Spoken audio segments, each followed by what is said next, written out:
Hey, what's going on, guys? It's Skolside back again with I think this might be the seventh podcast. I honestly have no idea. But in today's podcast, we're going to be talking about the Green Bay Packers, our rivals, giving you guys a breakdown on what to expect from the Packers throughout the year. Personally, I think it's going to come down to us and the Packers win the division. I mean, like it has for the past 5 years. So we're going to be talking about it. But first, we have a little coronavirus update. Keep you guys in the loop with what's going on with everything from Jim down below. So, all right, COVID-19 update. Yeah, so good to be talking to everyone again. Good to join you guys on the podcast. So obviously this morning we've had about 80 plus players or 80 plus tweets and from players. Obviously with training camp starting this week, and rookies are actually for the Chiefs and Texans are supposed to report tomorrow. And then the Vikings rookies will report the 21st, Tuesday. Basically, is that, the NFL, I don't know what they're doing. I don't know what their plan has been. But there's still no, protocols for these players when they get to camp, with testing, different stuff like that, social distancing guidelines, all that stuff. There's been no plan. There's been no agreement with the NFL, the NFL owners and the NFL's Players Association. So, heavy hitters like Drew Brees, J.J. Watt, for the Vikings, Anthony Barr, Eric Kendricks, they've all been tweeting this morning. If you put in hashtag on Twitter, hashtag we want to play, you'll see all these tweets come up from all these, all the top players in the NFL are tweeting this morning. So that's kind of the update right now. It's kind of a fluid situation. I'm guessing they're doing it is just to, try to get the NFL, NFL Players Association to agree to something so we can get this going here, because training camp, as we saw yesterday, is going to start as scheduled. So, obviously that's an awesome thing. Well, obviously we got to keep the players and their loved ones safe. So that's going to be the most important thing. So hopefully they can get something going. But that is the latest on the COVID-19 situation. Yeah. I think one thing that's going to be really interesting in the year to see this play out is just like, what if like a quarterback room in the NFL gets the coronavirus like week 4? I mean, what if like Cousins and Mannion and Stanley, like what if they all get the coronavirus like in week 4 and then they can't play for like 2 weeks? Who's the emergency quarterback? Slaughter. Where's Slaughter? Slaughter's out there somewhere. Bring back Kyle Slaughter. But I mean, I feel like the NFL is such on a schedule that they really can't mess this up, because if they go no preseason and then week 1, how important is that week 1 game for the Vikings and Packers? And that's the first time we get to see them play with no fan. I mean, that's such a big game. I'm hoping they work it out, and I'm hoping that they do end up hopefully it all goes smoothly. Yeah. I think I saw the rule before we started the Packers real quick. I don't know if it's been agreed upon or anything, but if I saw this right from Tom Pelissero, who's kind of been my main information source on Twitter, I think if you test positive, I don't know if that's a 3-week, I don't know if you're out for 3 weeks. Can you imagine if one of these teams loses their starting quarterback for 3 weeks? That's that just could derail a season. Throw out all the win-loss projections out the window at that point. But that's not confirmed. But I'm pretty sure that it has been tossed around. So that's something to keep an eye on as well. Yeah. Well, that's your coronavirus update from us. I mean, it'll all be interesting. It's all going to be a fluke year. It's not going to go scheduled as planned. I mean, we can all pretty much assume that it's just about adjusting. Anyways, let's talk about the Packers, our rivals. First thing we want to talk about was the draft. I mean, Mike, if you want to give your opinions on the Jordan Love first-round pick. I mean, as a Vikings fan, when I saw they drafted Jordan Love and they were personally, when I saw they're trading up, I was like, God damn, they're about to take a receiver. I'm like, this is going to be great. And then they took Jordan Love. I'm like, all right, let's hope this guy's not the next Rodgers or Favre, but I like it. I mean, I was happy as a Vikings fan. Oh, yeah, I was stunned when they took him in the first round. Yep. I mean, I get what they're doing, because, Aaron Rodgers, he's getting up there in age. I see why they'd go after a quarterback, but in my opinion, they should have went later in the draft with a quarterback. They need receiver help big time. Just looking at their roster right now, if Devontae Adams goes down with an injury, gets coronavirus, they're already lacking depth at the receiver positions. I think Alan Lazard and Geronimo Allison. So, those guys are not top-notch guys either. So, I was really thinking they should have went for a receiver, but Yeah, the Jordan Love pick and then the second round running back pick was pretty questionable there, in my opinion. Yeah, I think the real the second round pick with we could all talk about the first round pick, Jordan Love. That's kind of just been their philosophy of drafting a quarterback, and they really like him. I've heard many experts have their doubts about him, but they picked the quarterback they like. It's the second and third round pick, which is really interesting. It's the running back and the blocking tight end. Yeah. Obviously, those guys are obviously super talented. It's nothing against them. But when they drafted, just to make sure I get the names right here, Hosea DeGara from Tennessee. I don't know if I pronounced his name right. And then A.J. Dillon from Boston College. Yeah. Those guys, they're good players. It's just, really interesting to see them take that high with, and they have some skill position needs. And they did lose their linebacker, Blake Martinez. So it was really interesting. And I think a lot of people are poking fun at him. Obviously, in all the draft, grades that were given out after, even though they don't mean much, the Packers were 32, I think. Yeah. I don't think it's going to be like that. I think the Packers are trying to shift towards a new style of football. I think in the past it's just been like Rodgers. I mean, we have one of the best quarterbacks in the league. Rodgers, go sling it. And I think that's what Rodgers wanted, just to be a gunslinger. But look at their draft and look at where they're going. I mean, they had two pretty good running backs last year, and Aaron Jones and Jamal Williams. Then they're drafting another running back, then a blocking tight end after losing Jim. I know Jimmy Graham wasn't great. I think LaFleur really would just want to be like kind of like the 49ers and just power run. And maybe that's where he's going, and maybe that's where – because you look at Jordan Love, I'm sure LaFleur is looking at like, man, we could run options. We could be almost like a Baltimore Ravens type of thing. Like maybe that's where they're going to push Rodgers out the door, and there's conversations nobody knows about. I think it's all really interesting because, it really takes the Packers losing week 1 to us to have. Everybody on media is going to be like, this is why, and especially if their offense doesn't produce, this is why you draft the receiver. Like Rodgers will definitely say something. It will just hopefully. I'm hoping for chaos out of Green Bay this year. I just want this to be an absolute mess, that like none of this works out. Worst case scenario is that they turn into like a power run team, and then Rodgers just has to game manage a lot, which would be, that would be pretty terrifying. Just they'll take a lot of pressure off Rodgers' shoulders. But like you said, like Devontae Adams goes down. Do you really feel comfortable throwing the ball to any of those guys in a big game? Like, it's not even like they have a tight end they could go to. It would just be run. You take away the run, and then you just, you could blitz a lot. You could run man with these receivers. I think they're gambling on something right now. Yeah, and you saw it last year with their, when Adams was hurt. He was hurt last year a little bit. You saw it last year when their receivers struggled to get open. Rodgers is getting frustrated, throwing the ball away.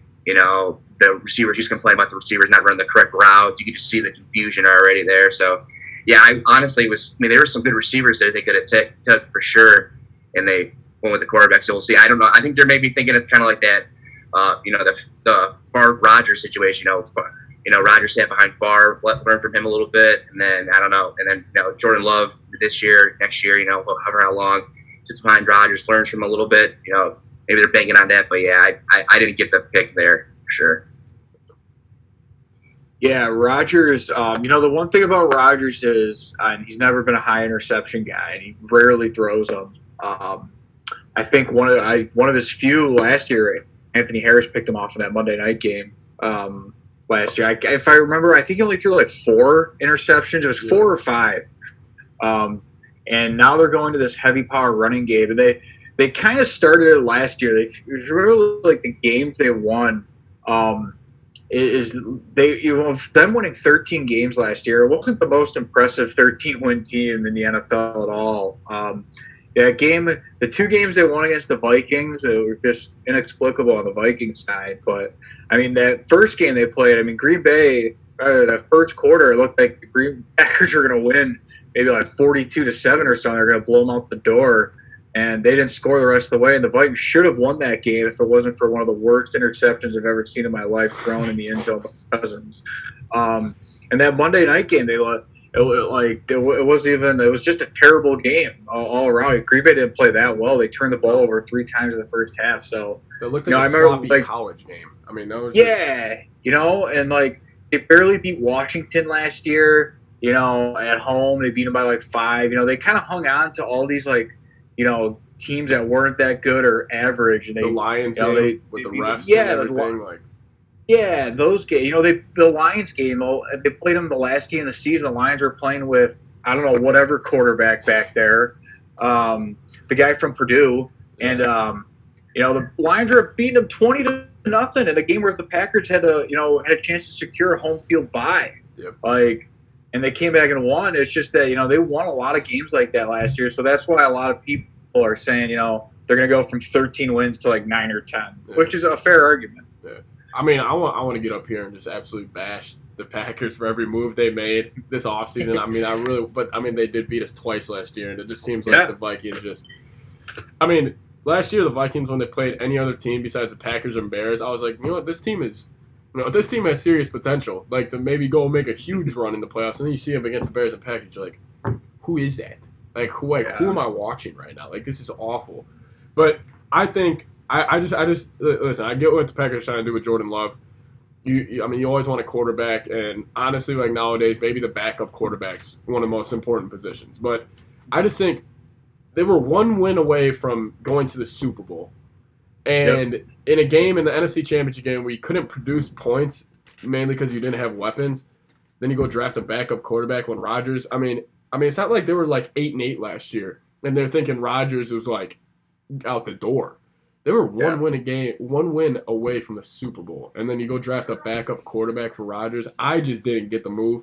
Maybe they have something behind the scenes that they're talking about where they could use him like a Taysom Hill this year, and then maybe mold him. I have no idea. I mean, they're the only ones that know, so hopefully it doesn't work out. Yeah. All right. Well, if you guys want to get into, we could just talk about them overall. I mean, I think they honestly made a lot of moves this offseason that kind of just floated under the radar. I mean, losing Blake Martinez, I know he didn't have the best year last year. Losing Blake Martinez, it's gotta hurt. They lost their right tackle, who was what's his name? It wasn't Bakhtiari, the other one. Balaga. Yeah, Balaga. Balaga. Losing him really hurts because I mean. The Packers have had good tackles for their whole. It's always been good tackles, good quarterback play. I mean, losing him, but I mean the Packers' corners are really, really solid. I mean, I love that Jair Alexander guy. I think he's really special. I just don't think the Packers are going to be able to produce 10+ wins this year. I just don't think from a talent perspective, I don't think they can. And the road schedule, I'll pull this up right now where you guys give your thoughts. But like their road schedule, I'm pretty sure is brutal this year. Yeah, it's tough as the Vikings is. Yeah, it's rough. Yeah, real rough, I think. But go ahead, Jim. No, I was just gonna say I think they play at New Orleans, like the Vikings do. I think they got to go to Tampa Bay. They're going to San Fran. Yeah, to Indy, to all the Vikings. I think they're just the only difference. I think but yeah, like you said, to San Fran again. I'll read this out. The first 5 road games are in Minnesota, in New Orleans, in Tampa Bay, in Houston, in San Fran. Well, and then you keep going. Then they're in Indianapolis. Those are 6. I mean, those are 6 games. I mean, if they go 3-3, you're like, that's a win. Yeah. So I mean, you could knock up 4 losses right there. They already have more losses than last year, just off the first 6 road games. Yeah. They got to if they're gonna get 10+ wins again, they got to run the division again like they did last year. They got to take care of the Lions, Bears, and they got to take care of the Vikings again if they're gonna get 10+ wins. Because if they go like 3-3 or 4-2 in the division, even you're still looking. I'd say you're probably looking at 8-9 wins for them.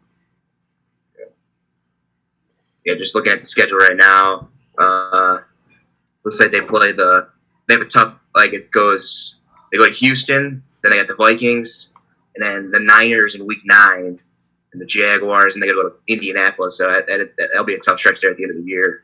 Yep. So yeah, they're going to have to do some damage in the division for sure because those are some tough road games. Just looking at the schedule. Yeah, and they still got Philly too at home. That's never easy. I mean, Philly came in and beat them last year. Yeah. Yeah, Philly's tough. they got Carson Wentz, so I mean, got Carson Wentz, he got a chance. Yeah. But yeah, I mean, then I'm just looking at the Packers as a whole here, just what they did here in the offseason, just looking at some of these free agent signings. They did add some guys. Looks like they added. They did add a tight end, Mercedes Lewis. Oh, yeah. He's huge. I'm pretty sure he's like 6'8", something like that. Yeah, big guy. Christian Kirksey, linebacker. He's a former Browns linebacker. He's going to be Blake Martinez's replacement. And then they signed, I guess I didn't know this, but they did sign Devin Funchess, who was always injured. So, I mean, I don't think that's a huge upgrade by any means, but they did sign a receiver. And then Rick Wagner, looks like they signed too. Tackle, so to replace Bulaga. So, I don't know. Like, overall, as Packers, just looking at this, they still didn't do enough in the skill position area just to improve, with Devontae Adams, and it's got some, lower tier receivers, and then just defensive wise, looking at their, I think they still need they got to do some work. The secondary has always been a problem for the Packers. They're either got a bunch of injuries or they do struggle in coverage. So I think that those are probably the biggest areas where they need to work. And I mean, they had some good edge rushers, but yeah, I think the middle of the D-line is kind of a question mark as well. So we'll see. Yeah, I mean, besides Kenny Clark and then the Smith brothers, I mean, there's a huge drop off. I mean, those three are great, and all Vikings fans should know how good Kenny Clark and especially Zadarius Smith are. I mean, they wrecked both games. They wrecked havoc on us. I mean, Zadarius had 3.5 sacks in one game on Monday night. I mean, we know how good he is. But made it look too easy. I mean, them losing some depth in the defense. I always thought, people were always saying, oh, Green Bay has a defense now this year. I still don't think their defense is near the Vikings defense or even the Bears, not even close to the Bears defense level. I mean, the more I'm looking at the Packers, Jim, like you said, they really need to run the division because their schedule, even games like Atlanta at home on a Monday night for them, you could really, Detroit, I think Detroit's not going to be too easy this year. But, it's just going to be up in the air. See, if they can somehow squeak out wins like they did last year. But, I don't know. Roster per roster, I don't think their roster matches up well with a lot of those teams. Yeah, they're the best part of their team is I shouldn't say that the best part of their team is their quarterback. Obviously, he's the best player, but their second best part, and the reason why they had success on defense last year is Alexander took a step forward. They do have some guys in the secondary that play pretty well. It's the Smith brothers that turn games around for them. They were game wreckers, and that's going to be the same matchup. Whoever's playing guard, tackle, center for the Vikings. You can't get run over again. Because I think Clark was the one that I think he destroyed Dakota Dozier and Garrett Bradbury in the first game here. And then we all saw what Zadarius Smith did when he lined up over Garrett Bradbury in that Monday night game last year. It was a disaster. And it was Reef too. Reef too, right. Reef was it's those matchups that even though Green Bay's, back into their defense, they have questions at linebackers, questions in the secondary. If the Vikings can't handle that matchup, it's going to be a bad day because they have a quarterback that doesn't handle those, pressure, especially coming up the middle in his face. He doesn't really handle pressure well, but I'm not going to, throw shade at Cousins today. But not today. He's but if those guys continue to wreck the game like they did last year, it's probably going to be the same result. But you're right. If Green Bay, the thing is, you could see Green Bay losing in Detroit and at the Bears and to the Vikings this year. And then, like I said, if they go 4-2 or 3-3 in division, they probably lose that. What did they go last year in the division? They went 6-0, right? 6-0. Yeah. See, you're not gonna, especially, I don't care how good a team is. I don't care if it was the Chiefs playing the Jets, Dolphins, and Lions. It's so tough to repeat going 12-0 in the division, no matter who you're playing. Mm-hmm. It's tough. So I don't see that happening this year. So that's why I think there's going to be a win drop off. I still think they can win 9 or 10 games. Yeah. And we'll see. Like you said, if they do, let's say they have a bad week 1, and then all of a sudden, how Rodgers gets.